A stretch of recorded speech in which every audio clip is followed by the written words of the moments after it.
তখন কিন্তু ব্লাড আসে এবং ব্যথা হয়, ঠিক কিনা বলেন?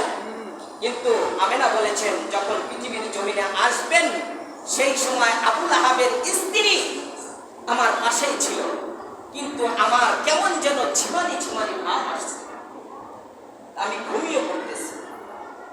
এই ঘুমিয়ে পড়ার ভিতরে আমি স্বপ্নে দেখি হাওয়া আলাইহিস সালাতু ওয়াস সালাম আমার ডান পাশে বসা আছে। সুবহানাল্লাহ। বাম পাশে তাকায়া দেখি বিবি আসিয়া বসা, সামনে তাকায়া দেখি বিবি রহিমা, পিছনে তাকায়া দেখতেছি মারিয়াম আলাইহিস সালাতু ওয়াস সালাম বসা। চারজনকে আমি জিজ্ঞাসা করলাম, আম্মা জান আপনাদেরকে তো আমি চিনি না, কখনো দেখি নাই, কে কি, তার নাম কি, আপনার পরিচয়? হাওয়া আলাইহিস সালাতু ওয়াস সালাম বললেন, তোমার আম্মা আদি মাতা হলো আমি হাওয়া। বলেন সুবহানাল্লাহ। চারজনের পরিচয় পাওয়ার পর জিজ্ঞাসা করা হলো, কি জন্য এসেছেন আমার কাছে? উত্তর করলেন, পৃথিবীর মনীষী দোজাহানের সরদার বিশ্বনবী রাহমাতুল লিল আলামিন পৃথিবীর জমিনে আবির্ভাব হবেন। আল্লাহ রাব্বুল আলামিন নার্স হিসাবে মেডিকেলের প্রস্তুতি নেওয়ার জন্য, ডেলিভারির প্রস্তুতি নেওয়ার জন্য আমাদের চারজনকে নিযুক্ত করেছেন। সুবহানাল্লাহ। কি আশ্চর্য কথা বলেন, পৃথিবীর জমিনে আসছেন বিশ্বনবী। ঠিক ওই সময় কিসরা বাদশা, আপনার সিরিয়ার সম্রাট, এই সম্রাটের বিশাল বড় প্রাসাদ ছিল, বিল্ডিং ছিল। সেই বিল্ডিং এর 14টি পিলার খাম্বা খসে পড়ল। এদিকে 1000 বছর অগ্নিকুণ্ড জ্বালানো ছিল, সেই 1000 বছরের মণ্ডপ, পূজার মণ্ডপ নিভে গেল। একটি নদী ছিল, সেই সাওয়ার নদী, সেই নদীটি শুকিয়ে গেল। শুকিয়ে যাওয়ার পর তারা গণনা শুরু করলেন, পৃথিবীর বুকে কেউ না কেউ আসতেছেন। সুবহানাল্লাহ বলেন। পাত্রীর কাছে যাওয়া হলো। পাত্রী বলল, একজন মানুষ আজকের রাত্রেই পৃথিবীর জমিনে আসবে। সুবহানাল্লাহ বলেন। ওই পাত্রীকে বলল যে তুমি যখন আসে তখনই আমাদেরকে জানাবেন। পাত্রী মনে মনে বলে যে আমার হায়াত যতটুকু আছে আমি গবেষণা করতেছিলাম, কখন এই লোক আসবে আর তাকে দেখে আমি কালিমা নসিব করবো, কালিমা পড়ে নেবো। বলেন সুবহানাল্লাহ। এই জন্য পাত্রী অপেক্ষায় আছে, কখন এই সুসংবাদ আসবে। আসমান আল্লাহর কাছে দরখাস্ত করলেন, মালিক হে তুমি আমার রাত্রের মধ্যে পাঠাও। দিন আল্লাহর কাছে দরখাস্ত করলেন, তোমার বন্ধু হাবিবকে দিনের মধ্যে পাঠাও। আকাশ জমিন তারকারাজি পশু পাখি পৃথিবীর সব কিছু মালিকের কাছে দরখাস্ত করলেন, মালিক গো তোমার বন্ধুর সাক্ষাৎ আমাদেরকে দাও। অপেক্ষায় আজকে আল্লাহ সবাই শুধু দরখাস্তর মধ্যে আছে, শুধু দরখাস্ত। সেই গর্তের সাপ, গাড়ের সুরের সাপ পর্যন্ত দরখাস্ত, আল্লাহ তার চেহারা যেন আমি দেখতে পারি। সুবহানাল্লাহ বলে। একের পর এক দরখাস্ত চলতেছে আল্লাহর কাছে। কারণ হলো প্রধান বক্তা আসার আগেই আমাদের দরখাস্ত শুরু হয়ে যায়, হুজুর আমার বাসায় খাবেন, আমি মুসাফা করব, এটা করবেন ওটা করবেন, হয় কি না বলেন? এইভাবে দরখাস্ত শুরু হয়ে গেল। আল্লাহ রাব্বুল আলামিন তো কাদের কুদ্র সবকিছু জানেন, সবকিছু পূরণ করবেন, আল্লাহ হক আদায় করেন সবকিছু। এই জন্য বললেন ঠিক আছে, রাত্রি যেহেতু দরখাস্ত করেছে যে আমার রাত্রের মধ্যে যেন আল্লাহ নবী আসে, দিনও দরখাস্ত করেছে যে দিনে যেন আসে, আসমান জমিন সব কিছু দরখাস্ত। কার দরখাস্ত? এমন কাজ করতে হবে সবাই যেন একসাথে আমার বিশ্ব নবীকে নিয়ে আনন্দিত হয়। বলেন সুবহানাল্লাহ। এই জন্য সুবে সাদেক শব্দ কি বলে? সুবে সাদেক। রমজান মাসে দেখবেন ইমাম সাহেব এখান থেকে বলে যার মাত্র 5 মিনিট বাকি আজান পেয়ে যাবে, ঠিক কিনা বলেন? এই যে 5 মিনিটের টাইম যেটা আসে, এরপরে যে টাইমটা ঢোকে এর নাম সুবে সাদেক। এর নাম কি? সুবে সাদেক। খুব ভালো করে দেখবেন যে বাহিরে ফর্সা দেখা যায়, ভিতরে একটু অন্ধকার দেখা যায়, ঠিক কিনা? এইটার নাম হলো সুবে সাদেক। আল্লাহ রাব্বুল আলামিন বললেন, রাত্রি তোমারও দরখাস্ত পূরণ করলাম, দিন তোমারও দরখাস্ত পূরণ করলাম। সুতরাং দুইজনের মাঝামাঝি সময়, ঠিক সময়ে সুবে সাদেকে আমার বিশ্ব নবীকে পৃথিবীর জমিনে তাশরীফ করাইলেন। বলেন সুবহানাল্লাহ। সবাই খুশি। এখন মাখলুকাত এদের কি অবস্থা? ওয়াহাবের স্ত্রী খুশি হলেন, উম্মে জামিল খুশি হয়ে তার যে একজন বান্দি ছিল সেই বান্দির কাছে দিলেন যে দেখো কেমন। এই বান্দি বলতেছে গোলাম যে আমি যখন বাচ্চাকে কোলে নিয়েছি সাথে সাথে দেখি যে ওই অন্ধকারটা আলোকিত হয়ে গেল। সুবহানাল্লাহ বলেন। আর এই আলোকিত হওয়ার দৃশ্য দেখে আমি কেমন যেন একটু বেহুশ হয়ে গেলাম। ঠিক এই মুহূর্তে বাচ্চা আমার কাছে নাই, মুহাম্মদ নাই। এখন আমেনা বলতেছে কি ব্যাপার, কই আমার বাচ্চা মুহাম্মদ কই? এখানেই তো ছিল, কোথায় গেল? আশ্চর্য, সবাই চিন্তায় পড়ে গেলেন।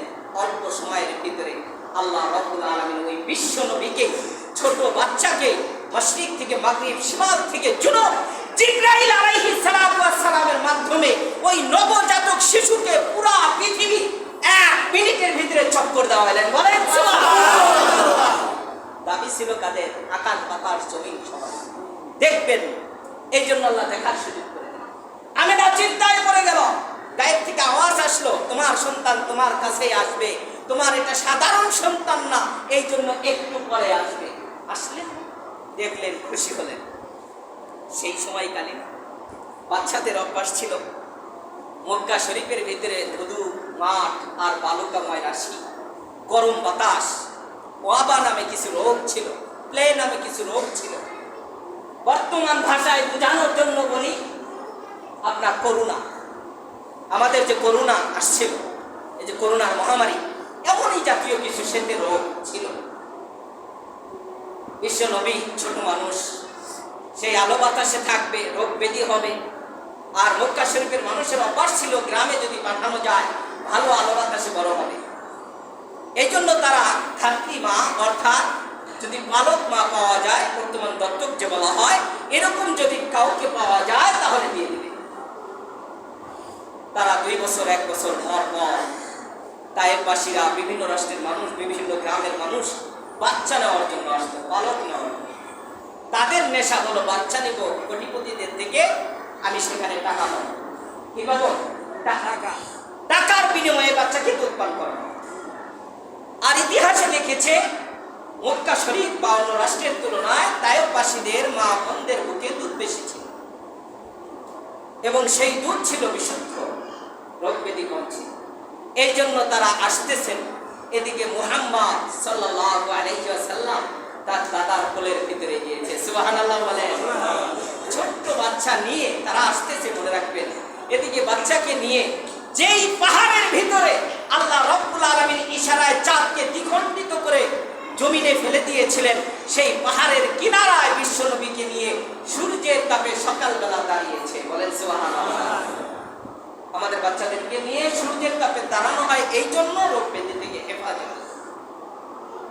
দাঁড়ালেন। আব্দুল মুত্তালিব বলেন, কিতাবের মধ্যে লিখেছে যে আমি দেখতেছি আমার তাপ লাগতেছে, সূর্যের কিরণ লাগতেছে, কিন্তু আমার নাতির মাথার উপরে 1 টুকরা মেঘ ছায়া দিতেছে। সুবহানাল্লাহ। নিশ্চয়ই এই নাতি আমার ভাগ্যবান হবে। এই ভেবে সে সেখান থেকে বের হয়ে মক্কা শরীফে চলে গেলেন। যাওয়ার পর ভিতর দিয়ে ঘুরায় বললেন, আল্লাহ, এই মক্কার মালিক তো আমি, আমার নবীকে এই মক্কায় বসবাস করার তৌফিক দিয়ে দাও। বলেন সুবহানাল্লাহ। সেখান থেকে আসার পর সেই পাত্রী দৌড়িয়ে আসছে।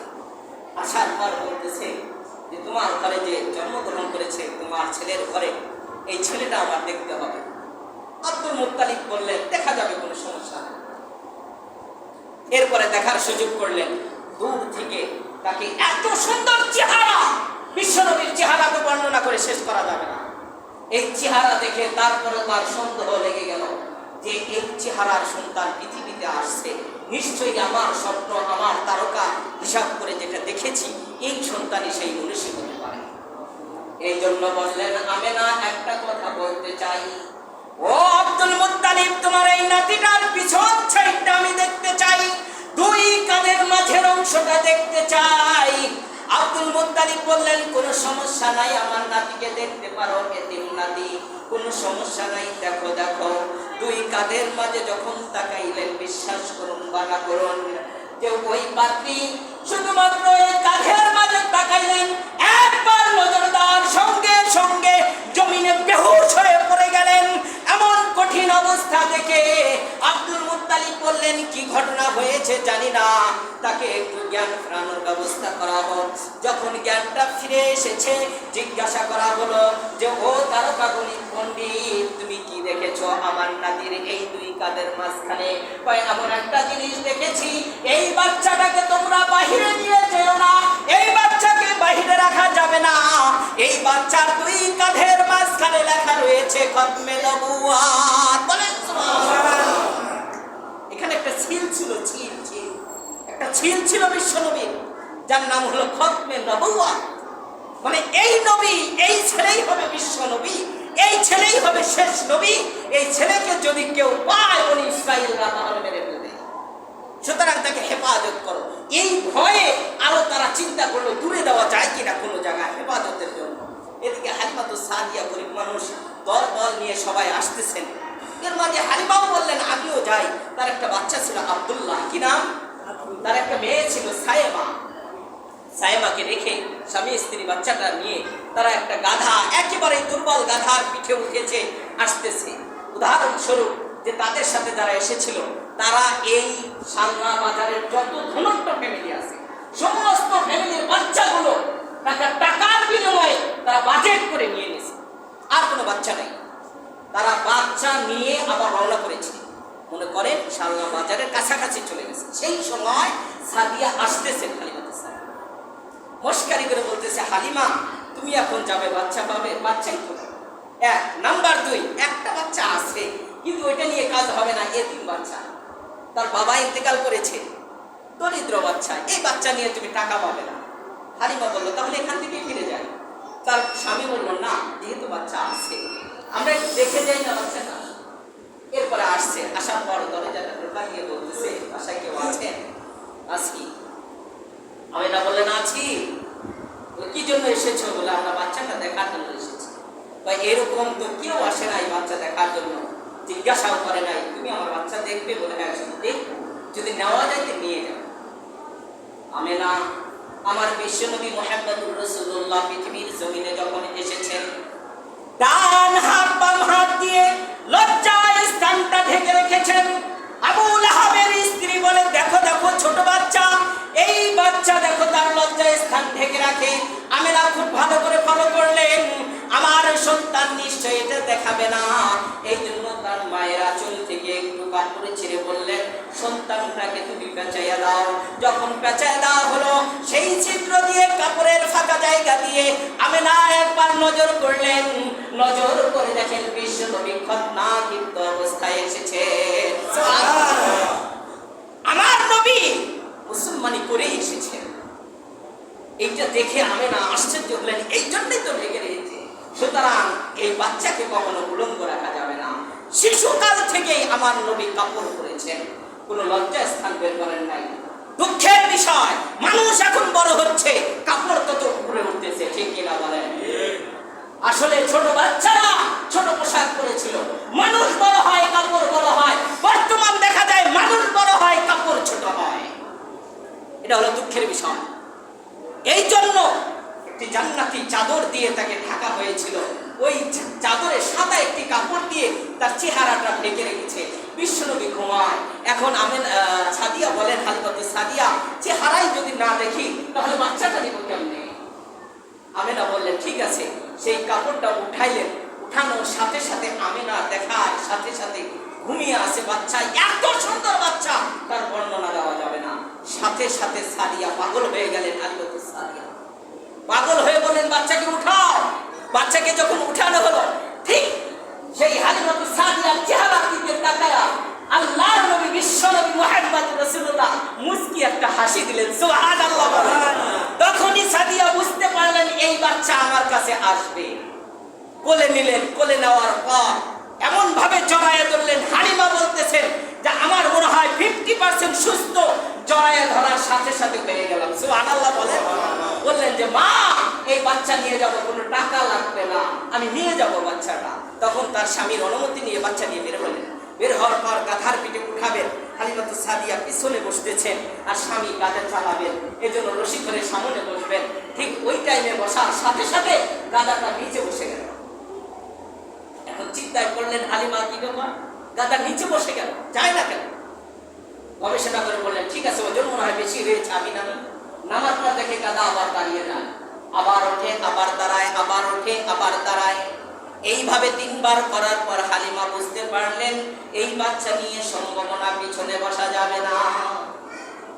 স্বামীকে বললেন স্বামী তুমি একটু পিছনে আসো, আমি একটু বাচ্চাটা নিয়ে সামনের দিকে যাই, যাইয়া দেখি পরিস্থিতিটা কেমন হয়।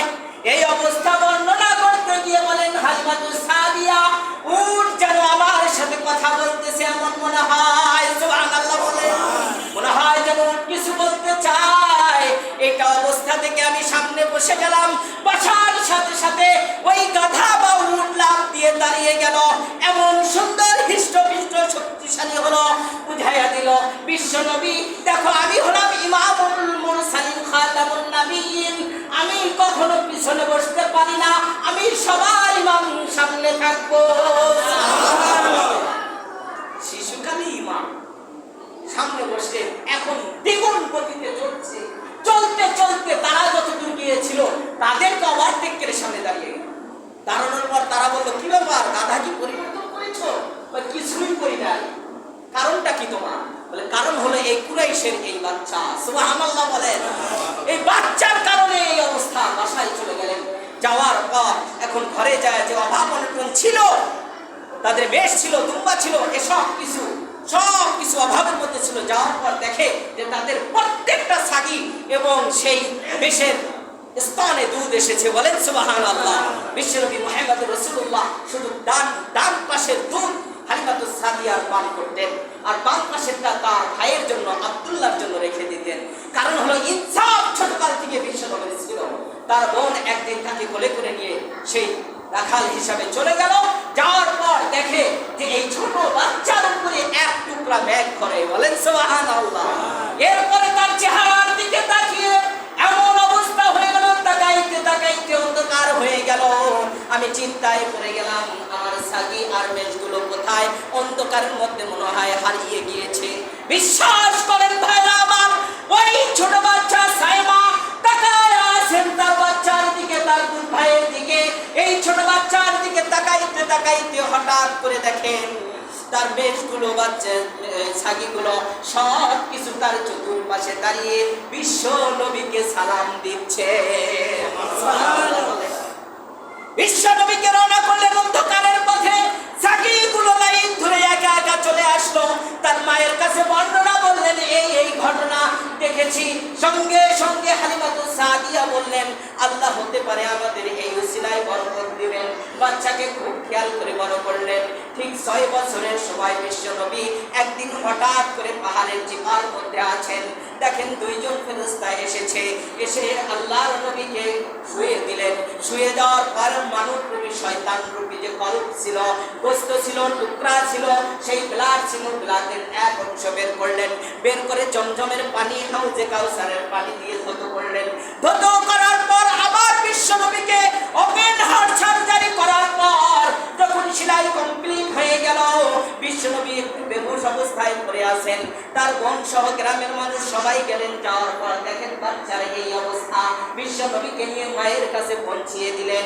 মায়ের কাছে পৌঁছে দেওয়ার পর ঠিক 6 বছরে বিশ্ব নবীর মা পৃথিবীর জমিন থেকে চলে গেলেন। 6 বছর আমি বুঝাইতেছিলাম এটা বিশ্ব নবীর মিলাদ।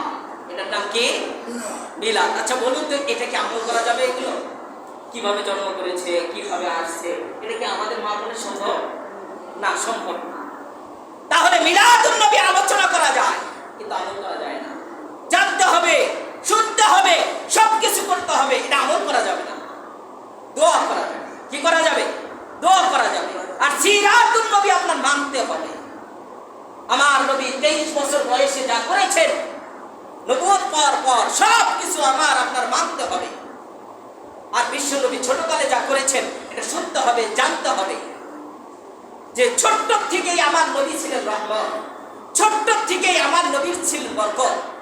মায়ের কাছে জমা দিলেন, মা শখ করে নিয়ে ঘুরতে গেলেন, নানির বাড়ি যাবেন। ঠিক এই মুহূর্তে তার বাবা যেখানে ইন্তেকাল করেছে জিয়ারতের উদ্দেশ্যে, সেই জায়গায় গিয়ে জিয়ারত করবেন। এই মুহূর্তে তার মা সেখানে শহীদ হয়ে গেলেন। বলেন সুবহানাল্লাহ। দায়িত্ব নিলেন তার দাদা আব্দুল মুত্তালিব। 2 বছর দায়িত্ব পালন করলেন। 8 বছর বয়সে তার দাদা পৃথিবীর জমিন থেকে চলে গেলেন। এতিম কিনা বলেন, দাদাও চলে গেল। দায়িত্ব নিলেন তার চাচা আবু তালেব, আলী রাদিয়াল্লাহু তাআলা আনহুর বাবা, দায়িত্ব নিয়ে চলতেছিলেন। এই সময় বিশ্বনবীকে আল্লাহ রাব্বুল আলামিন ওহী নাযিল করলেন, আলাম ইয়াজিদিকা ইয়াতীমান ফাআওয়া। ও নবী, আপনি তো ইতিম ছিলেন, আপনাকে আমি আশ্রয়ের ব্যবস্থা করেছি। মা থেকে দাদা, দাদা থেকে চাচা, আপনাকে ব্যবস্থা করেছি। আপনি কেন চিন্তিত হয়ে থাকেন? আলাম ইয়াজিদিকা ইয়াতীমান ফাআওয়া ওয়া ওয়াজাদাকা দাল্লান ফাহাদা। আপনি তো পথের দিশা পান নাই, আপনাকে হেদায়েত দিয়েছি, নবী করেছি। আপনি কেন চিন্তা করেন? আল্লাহর নবীকে বলেন, ওয়া ওয়াজাদাকা আইলান ফাআগনা। আপনি তো গরীব ছিলেন, এতিম ছিলেন, অসহায় ছিলেন। আপনাকে খাদিজার সাথে বিবাহ দিয়ে কোটিপতি করে দিয়েছি। বলেন সুবহানাল্লাহ। সুতরাং 3টা জিনিস আপনাকে বলি, ও আমার হাবিব, এতিমকে কখনো ধোঁকা দিয়েন না, এতিমকে কখনো ধমক দিয়েন না, সায়েলকে কখনো ধমক দিয়েন না, যারা সফল ভিক্ষার জন্য আসে। এবং আপনাকে যে নিয়ামত দিয়েছি, এই নিয়ামতের জন্য আপনি শুকরিয়া